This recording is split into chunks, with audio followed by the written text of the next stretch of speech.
Bapak-bapak, ibu-ibu, saudara-saudara kaum muslimin rahimakumullah. Murai di dahan dan koko ayam di kandang, dunia ini penuh dengan berbagai macam kesibukan. Sejak dari petani yang turun ke ladang, pedagang yang berangkat ke pasar, pelajar yang menuju sekolah, sampai kepada pegawai yang berangkat ke kantor, seluruhnya tidak lain untuk mencari sesuatu yang bernama bahagia. Setiap orang menginginkan kebahagiaan, dan tidak seorang pun menginginkan kesengsaraan dalam kehidupan ini. Namun nyatanya tidak setiap orang yang ingin bahagia mengetahui jalan yang harus ditempuhnya untuk sampai kepada kebahagiaan itu. Maka pada kesempatan pertemuan kali ini, saya ingin menyampaikan sebuah hadis dari junjungan kita baginda Nabi besar Muhammad sallallahu alaihi wasallam yang termuat dalam kitab Mukhtarul Ahadis An-Nabawiyah, di mana beliau bersabda, arba'un min sa'adatil mar'i. Ada 4 perkara yang merupakan tanda dari orang bahagia. Saya mau tanya, di antara saudara-saudara yang hadir di sini, apa ada yang kepengen jadi orang sengsara? Ya. Seluruhnya tentu ingin mendapatkan kebahagiaan. Maka menurut resep dari Nabi kita, tanda orang bahagia itu 4. Jadi kalau saudara ingin bahagia, harus mempunyai 4 perkara ini. Yang pertama, orang bahagia itu kata Nabi, darun wasi'un. Punya rumah biar bagus asal gede. Enak ngaturnya, daripada sudah punya rumah kecil adanya di pinggir kali, gubuk, kalau hujan bocor, miring lagi, kiamat. Loh, kalau gitu Islam materialis dong. Hadis ini boleh diartikan dengan makna hakiki, arti yang sebenarnya, boleh diartikan dengan makna majazi, arti kiasan.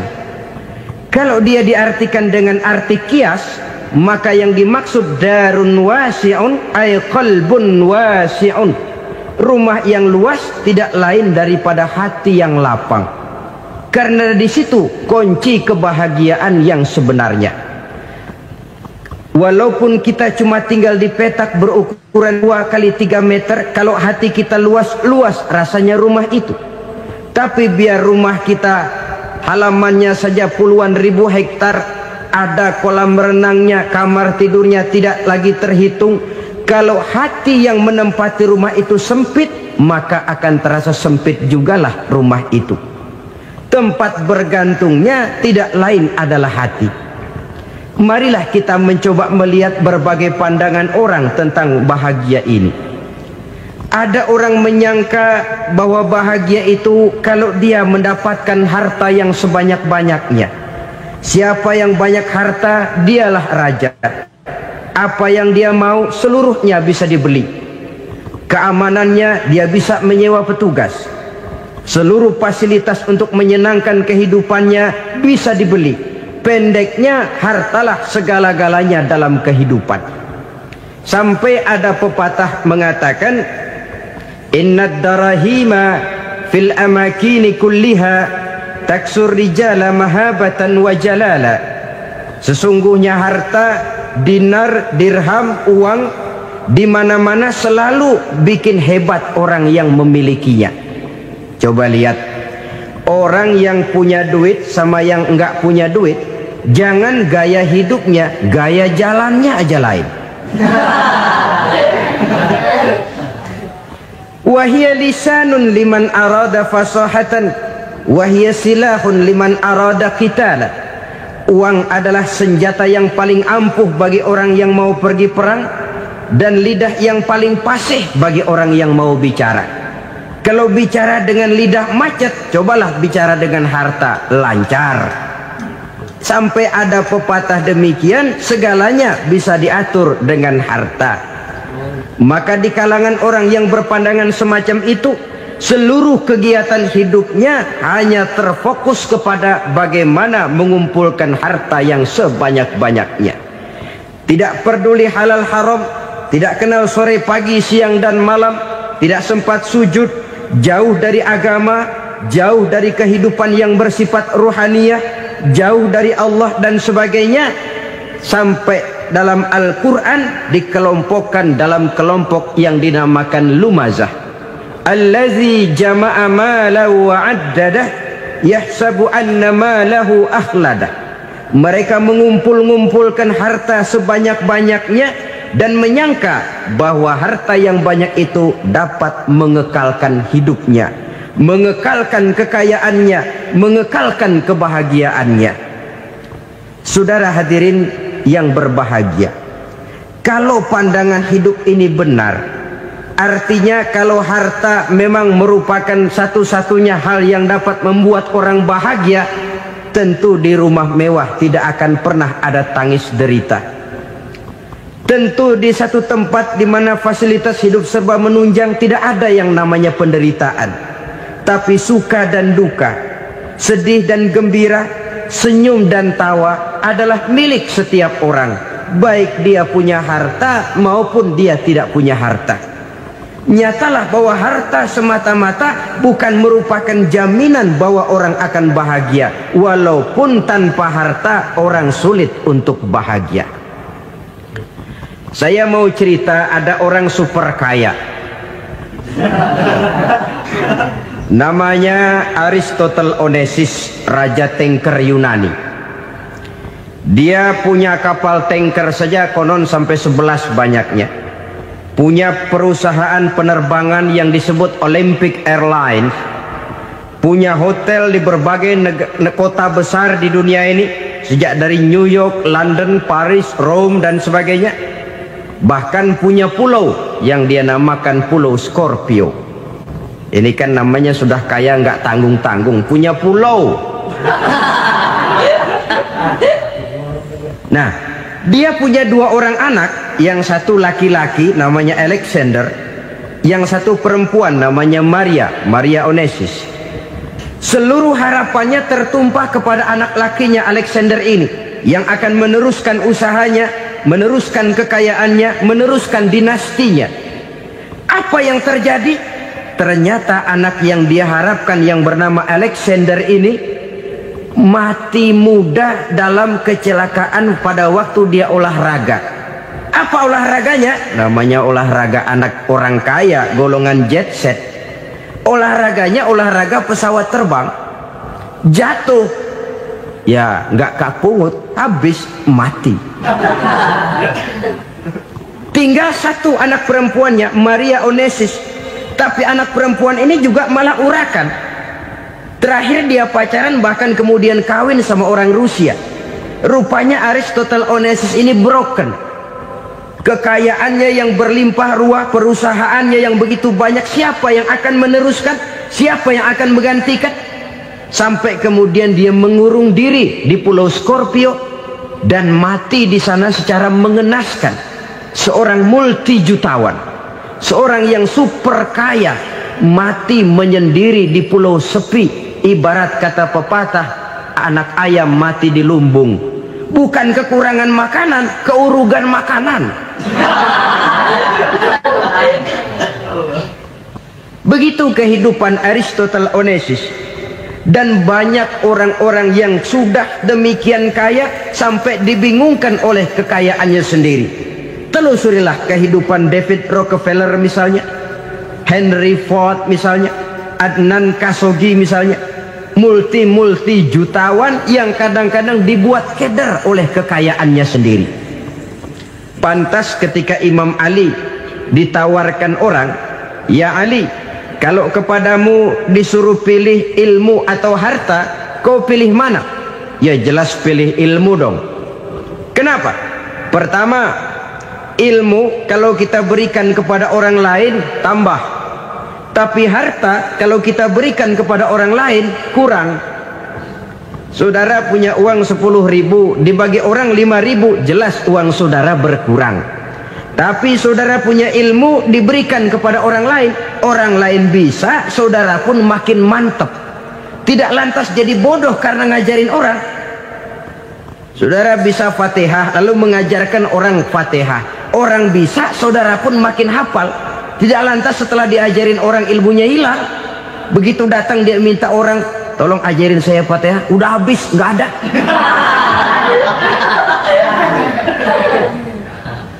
Yang kedua kata Imam Ali, ilmu menjaga kita. Kalau harta kita yang harus jaga. Makin banyak ilmu makin terpelihara diri seharusnya. Tetapi makin banyak harta makin bingung kita jaganya. Sampai kadang-kadang kalau perlu seluruh keliling rumah dipasangi alarm. Belum cukup disewakan anjing besar-besar, pasang di depan pintu, awas anjing galak. Masih belum cukup juga, cari centeng tukang-tukang kepruk jaga rumah. Masih terasa belum aman, padahal rumahnya dikelilingi tembok besar. Di balik tembok ada pintu-pintunya tebal. Di balik pintu itu terbuka masuk kamar, kamar pun ada pintunya, pintunya pun kuat.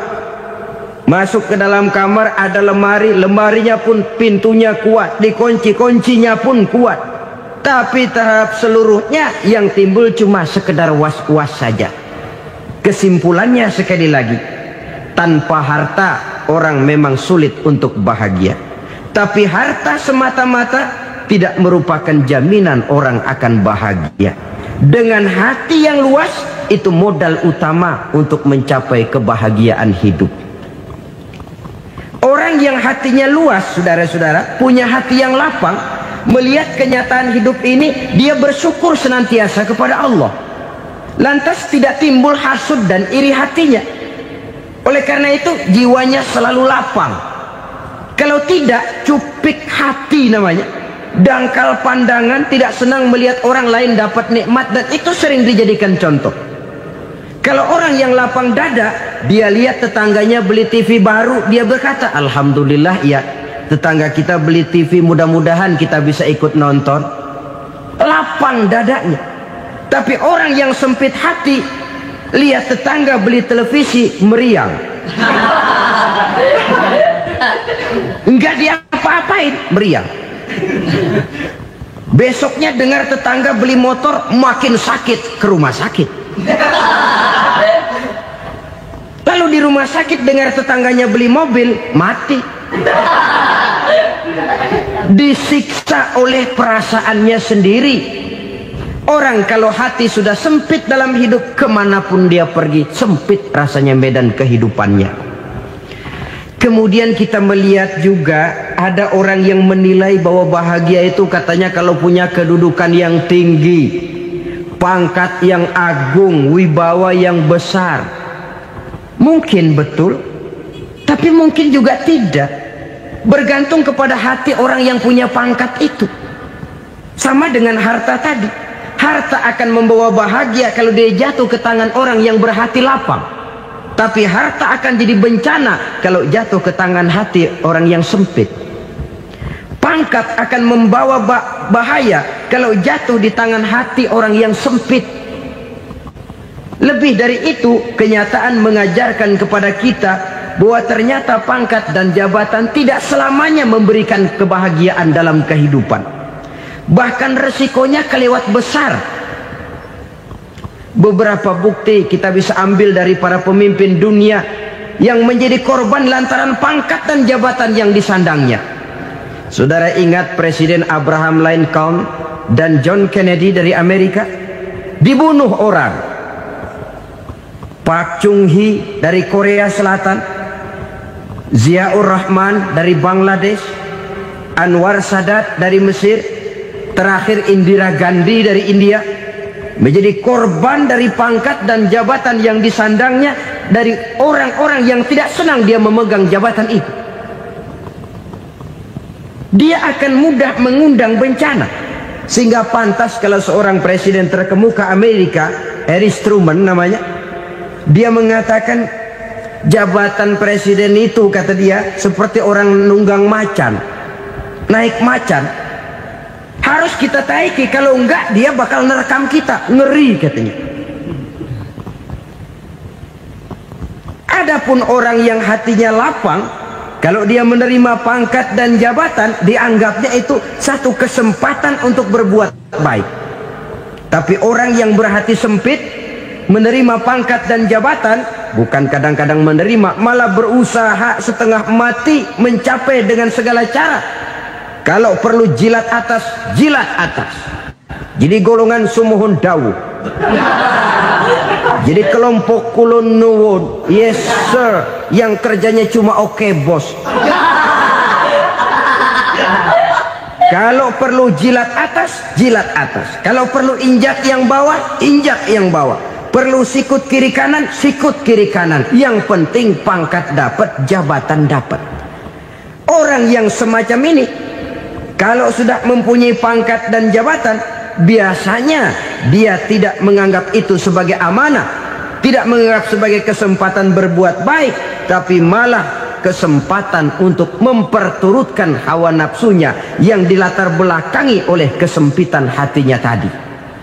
Apalagi kalau orang memperoleh pangkat karena banyak mengeluarkan uang. Seakan-akan pangkat dan jabatan itu sekarang macam proyek, pakai tender. Siapa yang berani bayar segini naik, nggak berani minggir.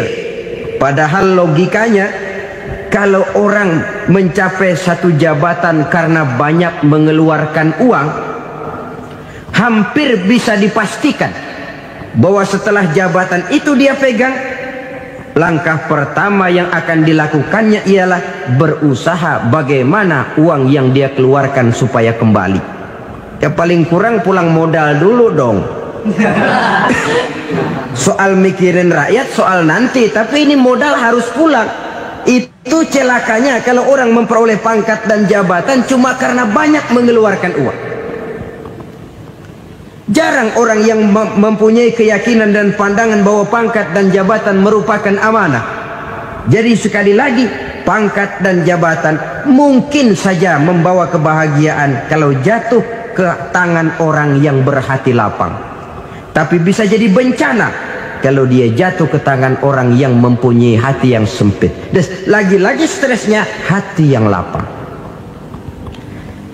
Lalu sebagian orang, saudara, ada yang berpandangan katanya bahagia itu kalau jadi orang terkenal, mempunyai popularitas, menjadi idola di kalangan remaja, di kalangan orang tua, di segala lapisan masyarakat. Padahal makin populer orang makin terikat dia. Ya kalau macam kita ini kan nggak punya nama, nggak populer, tengah malam buta mau nongkrong di warung Tegal aman. Tapi pangkat, jabatan, kedudukan, popularitas menyebabkan kita diikat dengan berbagai macam peraturan. Cuma mandi sama ke WC saja yang nggak dikawal.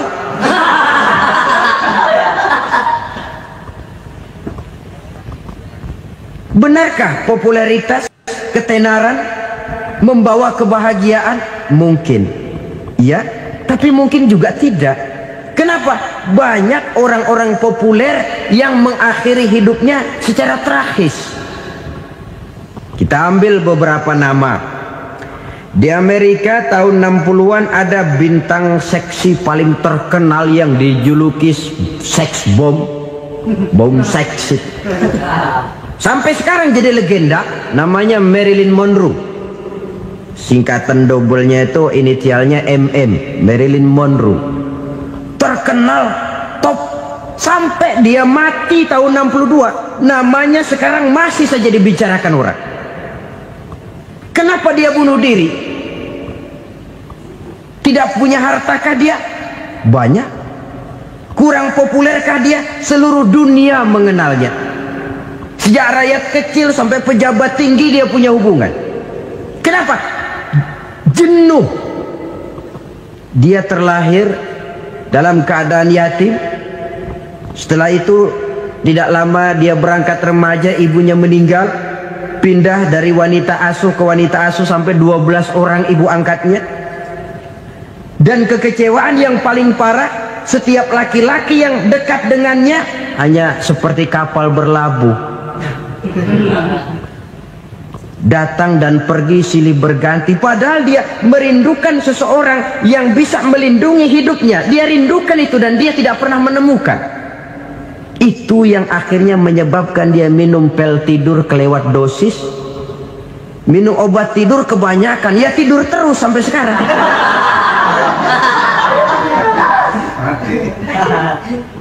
Dia mengakui, saya telah memiliki ketenaran, tapi saya tidak pernah hidup dalam ketenaran itu.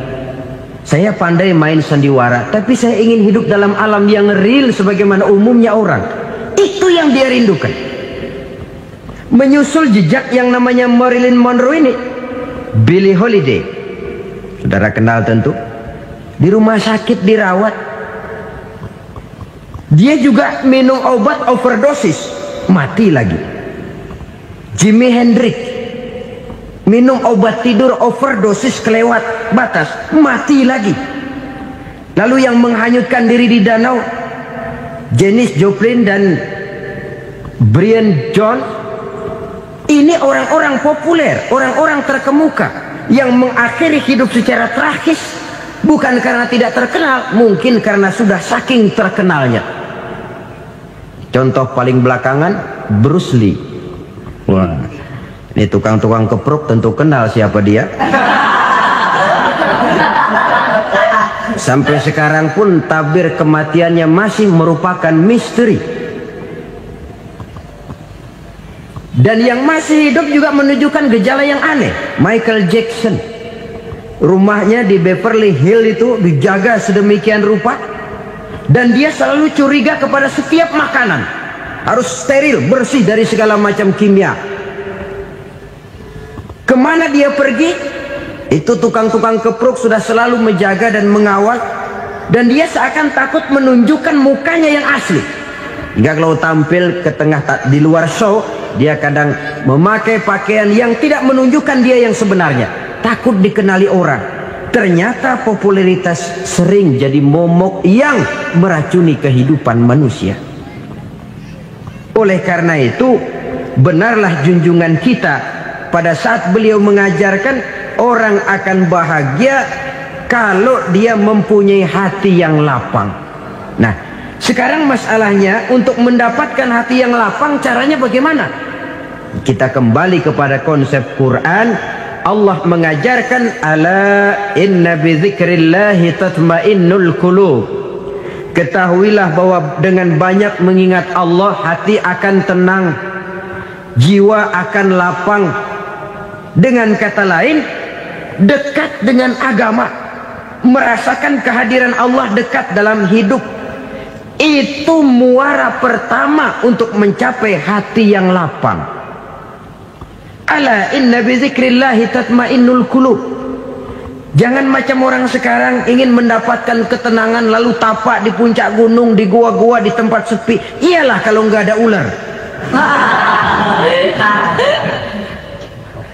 Kalau tergigit ular berbisa, ketenangan belum, mati jelas itu. Islam positif untuk mendapatkan ketenangan. Ala inna bi dzikrillahi tatmainnul qulubi. Bahwa ketahuilah bahwa dengan banyak mengingat Allah, hati akan tenang, jiwa akan lapang, nuansa pikiran akan luas.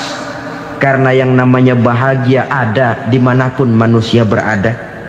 Di kampung ada bahagia, di kota ada bahagia, di ngarai, di lembah, di gunung, di hutan, di lautan, di angkasa luar, dimanapun bahagia itu ada kalau kita bermodalkan hati yang lapang ini. Dan hati akan lapang kalau kita dekat dengan agama. Dekat dengan harta buat sementara hati mungkin tenang, tapi ketenangan yang relatif dan temporer. Apalagi orang tiap kali tambah harta, tiap kali tambah rencana. Itu wajar. Mungkin sebelumnya saudara berpikir, kalau punya duit 5.000 enak nih. Begitu punya duit 5.000, aduh sayang kalau 10.000 aja. Tiap kali tambah harta, tiap kali lain rencana. Makin banyak rencana, makin menjauhkan kita dari yang namanya ketenangan. Padahal ketenangan merupakan unsur utama untuk mencapai bahagia. Dan ketenangan itu bermuara dalam hati manusia. Tengoklah kehidupan ini. Orang yang banyak harta dengan orang miskin, berbedakah rasa sakit yang mereka tanggungkan? Rasanya tidak. Walaupun si kaya tidur di kasur empuk berselimutkan sutra mahal, sementara si miskin meringkuk di balai bambu yang keras dan kasar. Apabila maut datang, dia juga tidak pernah pilih bulu. Maut datang menjemput si kaya di singgasana keemasannya, dikelilingi oleh para pengasuh, dayang dan inang serta para pengawal. Dan maut pun datang menjemput si miskin papa, sehingga ia tergelepar di tepian jalan. Kedua-duanya bernama mati. Kalau nyata bahwa sakit yang ditanggung si kaya tidak beda dengan sakit yang ditanggung si miskin, bukan harta semata yang membuat orang bahagia. Hati yang tenang, jiwa yang lapang penuh kedamaian, karena banyak berzikir dan mengingat Allah, itu merupakan modal utama untuk mencapai sesuatu yang bernama bahagia.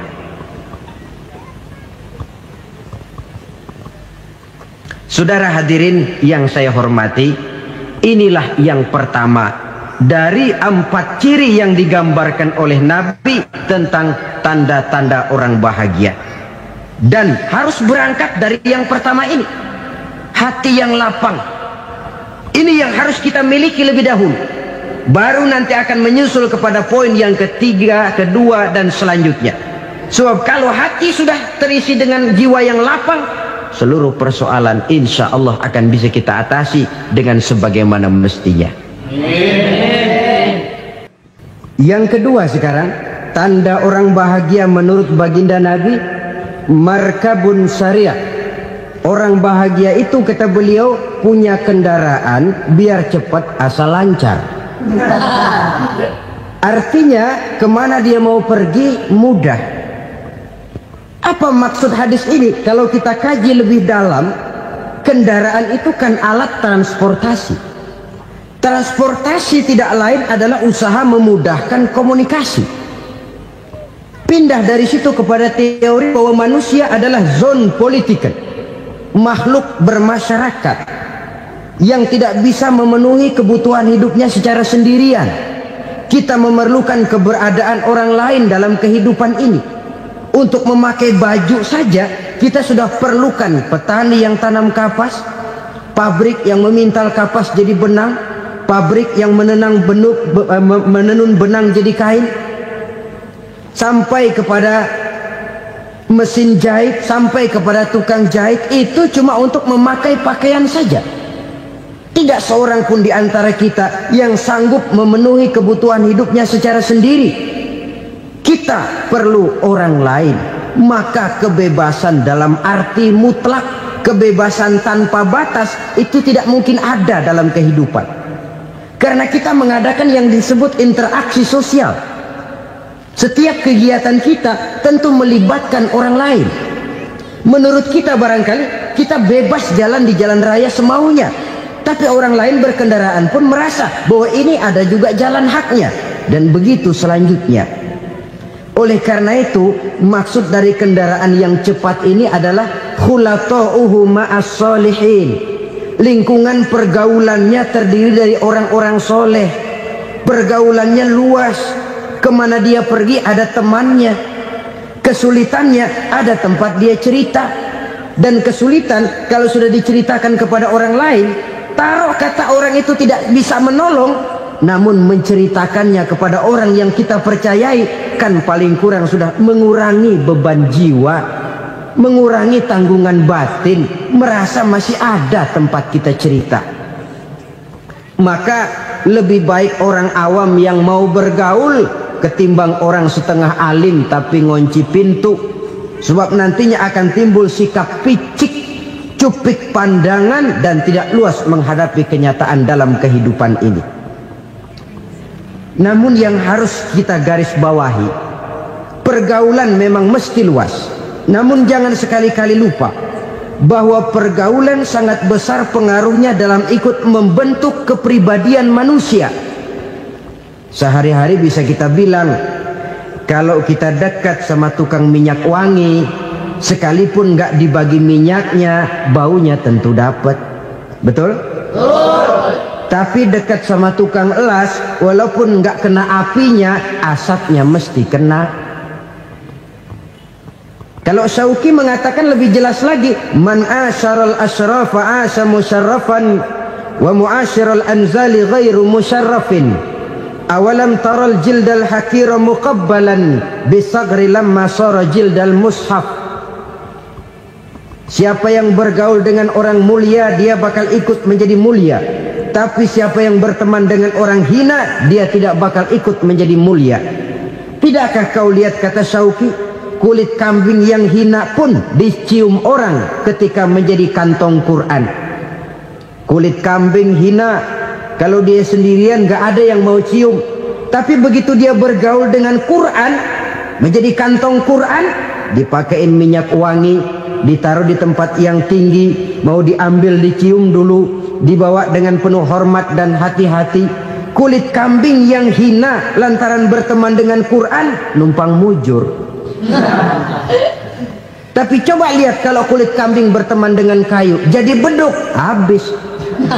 Zohor dikemplang, asar dipukul.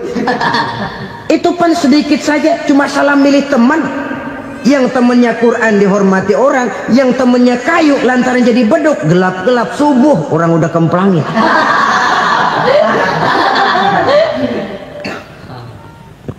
Maka terutama kepada adik-adik remaja yang masih mencari identitas diri, yang ibarat kaset masih kaset kosong, mudah diisi oleh apapun, pandai-pandailah memilih teman dalam bergaul.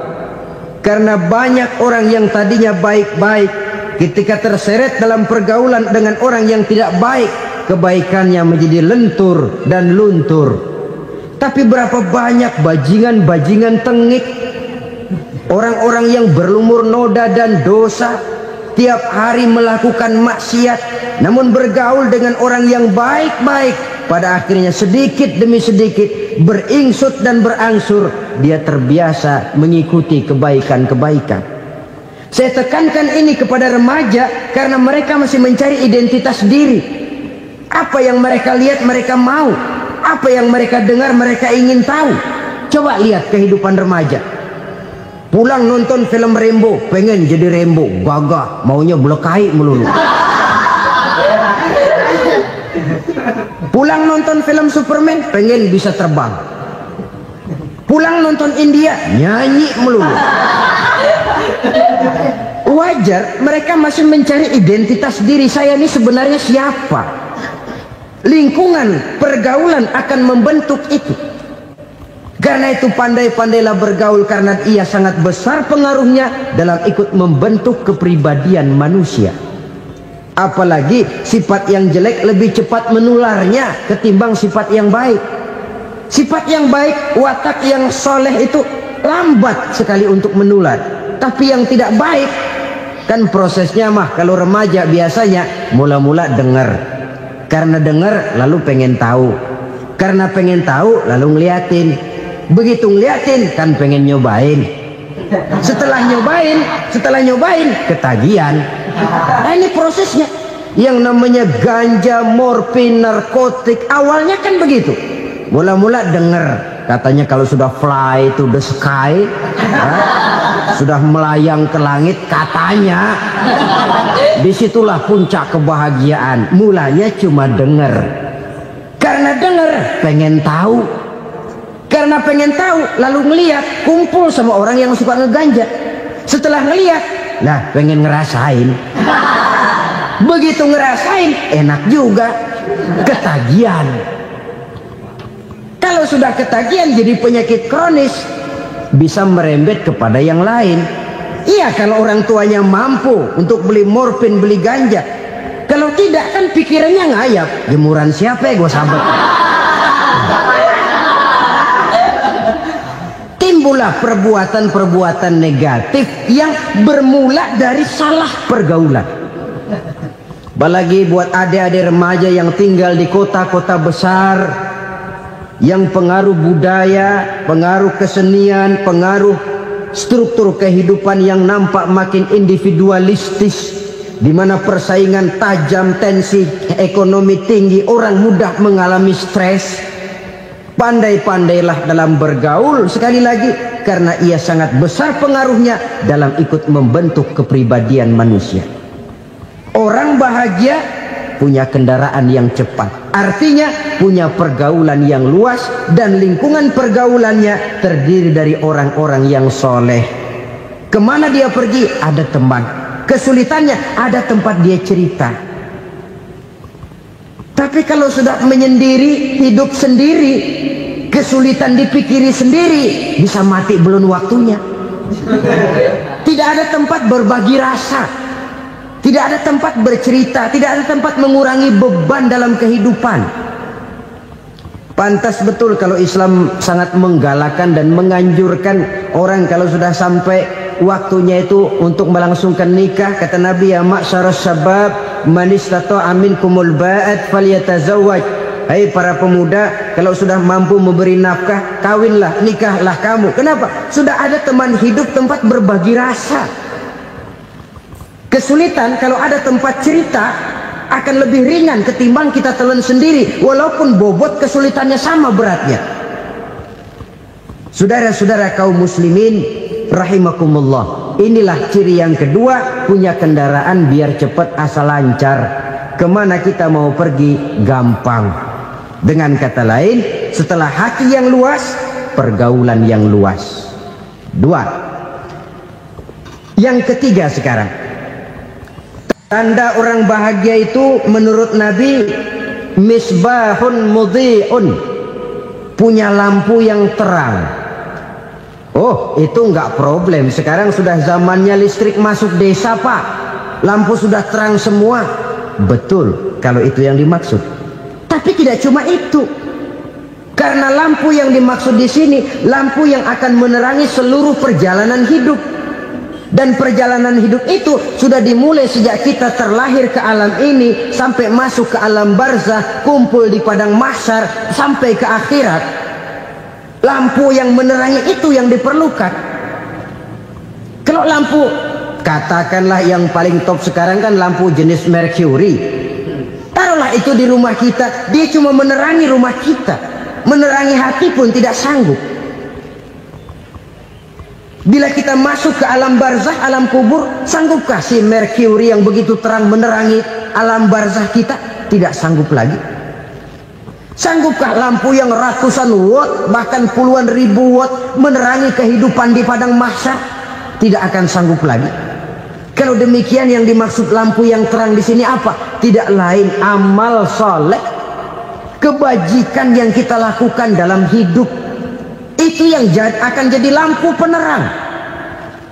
Di dunia nama kita akan terang. Jasad kita boleh hancur terkubur tanah, tapi nama kita akan dikenang orang. Begitulah kalau orang meninggalkan kebajikan dalam hidup seperti sekarang. Ribuan orang tiap saat berziarah ke kubur Imam Syafi'i, ke kubur Imam Malik, ke kubur Imam Ghazali, ke kubur orang yang baik-baik, orang yang soleh-soleh. Kebajikannya yang ditinggalkan, yang mengukir namanya dengan tinta emas. Sehingga saudara sudah terbaring di alam kubur, orang lewat, Allah, ini kuburannya Fulan bin Fulan, dulu ini kebaikannya Masya Allah, saya ikut merasakan. Mari kita mampir sebentar, kita Fatihah. Mohon disampaikan Allah pahalanya kepada almarhum. Al-Fatihah. Itu kalau orang baik-baik. Lalu saudara tanya, Pak, orang mati dikirimin Fatihah apa nyampe pahalanya? Saya jawab, kalau saudara nggak percaya, mati dulu dah. Nanti saya Fatihain, tungguin di sana. Umpama nggak sampai, balik lagi kemari. Sekarang ini kan maunya otak-otakan saja. Kalau nggak masuk otak, nggak percaya. Padahal alam gaib itu nggak bisa diotak-otakin. Sama saja dengan saudara pernah dengar cerita kapal tanpa emas tenggelam tak? Pernah nggak? Di mana? Di laut Masalembo. Begitu ketampung Mas tenggelam, ratusan penumpang itu terjun ke laut, dipermainkan gelombang, berjuang menghadapi maut itu. Orang lagi timbul tenggelam di lautan, dihantam ombak, kita tengokin pakai helikopter. Pak, lagi timbul tenggelam ya? Iya, tolongin. Jangan khawatir Pak, nih saya kirim intan Pak, harganya 10 juta. Kira-kira orang yang timbul tenggelam di laut seneng nggak? Kan mahal toh intan 10 juta. Kenapa dia nggak senang? Karena intan 10 juta dalam kondisi seperti itu tidak sanggup menyelamatkan dia. Dia akan girang kalau dikirimin ban mobil bekas, dikirimin papan terentang atau bambu. Intan yang 10 juta dia nggak girang. Ban mobil bekas yang 1000 perak, tuh pegang, itu yang dia girang betul. Inilah sebabnya Nabi berkata, mal mayyitu fi qabrihi illa kal ghariqil mutaghawwis. Orang yang meninggal di alam kuburnya seperti orang timbul tenggelam di lautan. Yantaziru da'watan min ahli, menunggu doa dari keluarganya yang masih hidup. Duh, bapak saya sudah meninggal, saya sayang benar sama dia. Kirimin kulkas ke kuburannya Itu sama saja dengan tadi orang tenggelam di lautan dikirimi intan yang harganya 10 juta, tidak sampai. Begitulah kalau kebajikan yang kita tinggalkan dalam hidup, sudah mati pun kubur kita masih diziarahi orang. Tapi kalau jahat yang kita tinggalkan, boro-boro lah orang mau doa lewat dekat kuburan kita juga serem. Tuh bajingan no, dulu mati dipendem di situ tuh. Jangan lewat situ, ntar kesurupan, jangan. Lewat saja orang ngeri. Konon lagi membacakan Fatihah dan mengirimkan doa. Hidup pada hakikatnya adalah kesempatan untuk berbuat baik. Maka sekali kesempatan itu diberikan, manfaatkan dengan sebaiknya. Sebab kesempatan kedua tidak akan pernah ada. Kesempatan berbuat baik di sini, di akhirat sudah pembalasan namanya. Sekali kesempatan itu dicabut, dia tidak akan pernah dikembalikan lagi. Kata Iqbal, hidup tidak mundur ke belakang, Bung. Berhenti diinjak orang, mundur hancur. Tidak ada kata mundur dalam hidup ini. Berhenti diinjak orang, mundur kecebur. Tidak ada kata lain. Harus maju dalam kehidupan, dalam artian yang positif. Hidup adalah kesempatan untuk mengumpulkan kebajikan yang sebanyak-banyaknya. Di situ nilai daripada manusia. Sekarang ini memang nggak kelihatan kok, orang yang banyak pahala sama yang banyak dosa nggak kelihatan kok. Barangkali kalau habis bikin dosa palanya pada benjol, mungkin orang takut sama dosa.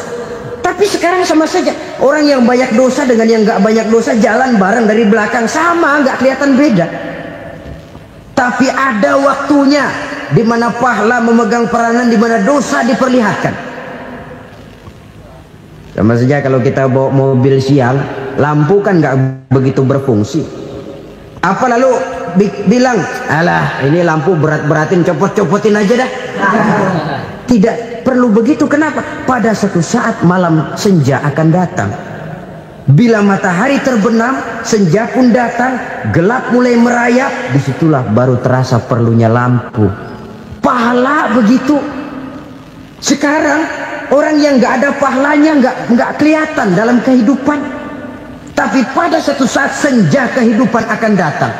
Ajal merenggut nyawa, malam merayap, dan hidup mulai diliputi kegelapan di alam barzah. Dikala itu kalau nggak punya lampu, alangkah malangnya kita.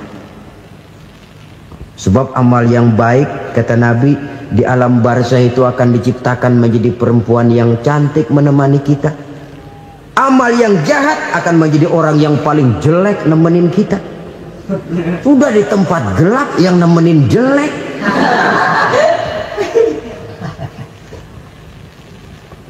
Kaum muslimin rahimakumullah.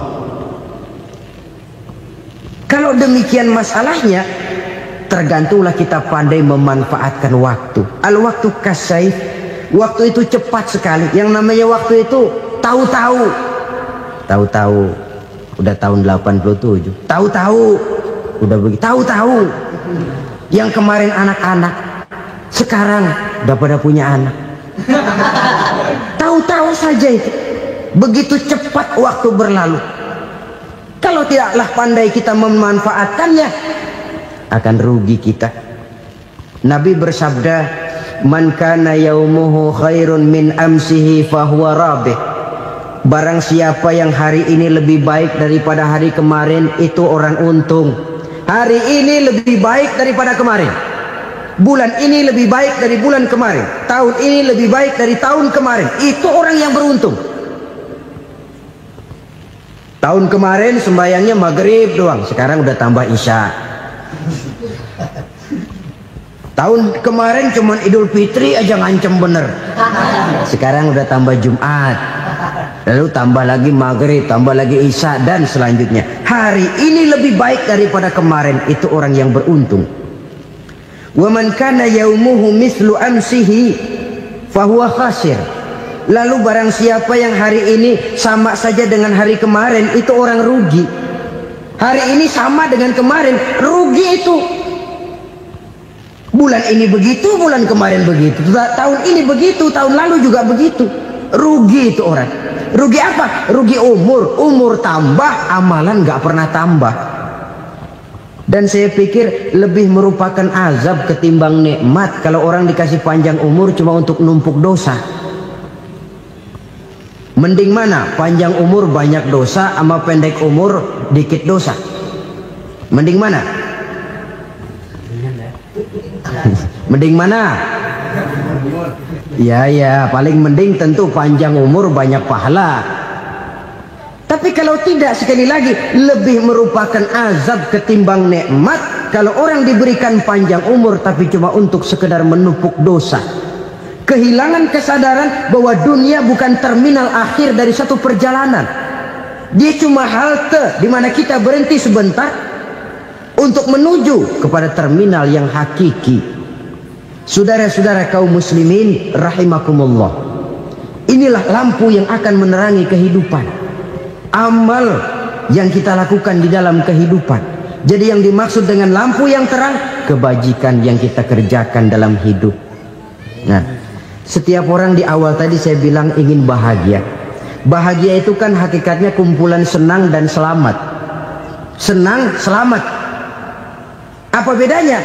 Senang tapi tidak selamat, nggak bahagia. Selamat tapi nggak senang, nggak bahagia orang. Contoh, kalau orang korupsi, duitnya banyak, senang dia, tapi keselamatannya. Ada tentara baris di samping rumahnya udah bingung, padahal tentara latihan. Tentara cuma latihan, dia bingung. Senang, tapi karena keselamatannya tidak terjamin, dia tidak bahagia. Sebaliknya pegawai negeri jujur benar, cuma segaji-gajinya. Selamat, nggak korupsi, tapi melarat, ya nggak bahagia juga, kurang senang. Kesenangan dan keselamatan untuk dunia saja, ya sekali lagi, kalau cuma sekedar untuk dunia saja, bisa dibeli pakai uang. Bisa dibeli pakai uang. Saudara ingin selamat, bisa dibeli pakai uang. Saudara ingin senang, bisa dibeli dengan uang. Tapi setelah mati, masuk ke alam barzah, habis kekuasaan uang. Nggak bisa lagi beli keselamatan pakai uang. Tidak mungkin lagi membeli kesenangan dengan uang. Di situ pahala yang megang peranan. Makin banyak pahala, makin banyak saham untuk membeli kesenangan dan keselamatan, untuk memperoleh yang namanya bahagia. Dan jangan lupa loh, di alam barzah kita nggak sebentar, menunggu datangnya kiamat. Loh iya, kalau kita begitu dikuburin terus kiamat datang, untung. Tapi kalau masih harus 1000, 2000, puluhan ribu tahun yang akan datang, dalam satu penantian yang begitu lama, tanpa saham untuk memperoleh kebahagiaan, satu kemalangan yang tidak ada pernah putus-putusnya. Janganlah tergelincir oleh kebahagiaan sebentar yang menipu dengan mengorbankan kebahagiaan hakiki yang berjangka panjang. Apa artinya senyum sejenak kalau harus ditebus dengan tangis seumur hidup? Biarlah kita minum jamu, pahit memang, getir memang, tapi kan besok badan sehat. Daripada sekarang minum sirup, manis memang, enak memang, tapi bibir pada jontor besoknya. sirawan, batuk, nggak karu-karuan. Banyak orang tertipu oleh kesenangan yang sebentar, padahal laisa kullu ma yalma'u zahaban. Belum tentu semua yang berkilat itu emas, belum tentu semua yang gemerlap itu intan. Karena itu marilah manfaatkan kesempatan yang diberikan Allah ini untuk mengumpulkan kebajikan yang sebanyak-banyaknya. Yang terakhir sekarang, yang keempat, tanda orang bahagia kata Nabi. Zaujatun salihah. Orang bahagia itu tanda yang keempat kata Nabi, punya istri biar cakep asal taat. Sudah surga itu gitu. Cakep taat. Istri kayak gitu, kalau belum mati jangan dikuburin dulu. Sudah cakep taat lagi, tapi kadang-kadang enggak, udah jelek ngadat melulu. Apa yang mau dipilih? Sebab itu Quran mengatakan istri pakaian untuk suami, suami pakaian untuk istri. Kenapa suami istri diibaratkan pakaian? Alangkah tingginya gaya bahasa Quran ini. Suami istri teman hidup, hidup perjalanan panjang. Sejak kita dalam rahim sudah ada hidup kan di sini. Sampai ke alam dunia, masuk ke alam barzah, kumpul di padang mahsyar, sampai menuju akhirat, itu perjalanan hidup. Carilah istri atau suami teman hidup yang membawa manfaat tidak hanya kehidupan di dunia ini, sampai di alam barzah, sampai di padang mahsyar. Suaminya mungkin meninggal lebih dulu, atau istrinya mungkin meninggal lebih dulu, tapi suami atau istri yang masih hidup berbuat kebajikan. Suami saya meninggal, ada hartanya, saya sedekahkan, niat pahala untuk almarhum suami saya. Ini teman hidup, tidak dibatasi dan tidak bisa dipisahkan oleh maut sekalipun. Zohirnya mungkin pisah, badannya mungkin pisah, tapi hatinya, jiwanya, kebersamaannya dalam menghadapi kehidupan. Karena itu saudara-saudara, bahasa Quran indah. Suami istri diibaratkan seperti pakaian. Apa fungsi pakaian? Pertama, pakaian jadi kebanggaan. Artinya suami harus menjadi kebanggaan istri, istri harus jadi kebanggaan suami. Yang kedua, pakaian itu kan fungsinya menutup aurat. Artinya sesama suami istri harus saling menjaga kekurangan masing-masing. Jangan malah sesama suami istri saling membongkar rahasia dan aibnya sendiri-sendiri. Istrinya diceritain jeleknya di mana-mana, atau suaminya dibongkar rahasianya di pasar umum. Itu sudah tidak lagi berfungsi sebagai pakaian. Kenapa semua ini diperlukan? Karena kita menyadari bangsa yang baik terdiri dari masyarakat yang baik. Masyarakat yang baik merupakan susunan dari warga yang baik. Warga yang baik adalah terdiri dari rumah tangga yang baik. Dan rumah tangga yang baik merupakan susunan dari pribadi yang baik. Dari situ langkah dimulai. Membangun satu bangsa yang baik diawali dengan membangun rumah tangga yang baik, dengan menciptakan pribadi-pribadi yang baik. Sehingga dari sini diharapkan berkembanglah nilai-nilai kebaikan. Orang akan bahagia mempunyai istri yang soleh. Kenapa? Tidak ada seorang suami bisa sukses jadi apapun dia, apapun profesinya. Dokter kah, kiai kah, mubalik kah, petani kah, pengusaha kah, pejabat tinggi kah? Tidak ada seorang suami yang bisa sukses tanpa peran serta istrinya. Walaupun memang peranan itu tidak begitu kelihatan, tapi sangat menentukan. Karena itu, saudara hadirin yang saya hormati, Islam sangat menghargai kaum wanita, memberikan kedudukan yang tinggi sepanjang tidak mematikan kodrat kewanitaannya. Nah, kalau sudah kesuksesan ini diawali dari rumah tangga, karier di masyarakat mudah untuk dikejar. Tapi keberantakan di rumah tangga merupakan kegagalan pertama di tempat lain. Nah, inilah saja yang dapat Al-Fakir sampaikan pada pertemuan kali ini.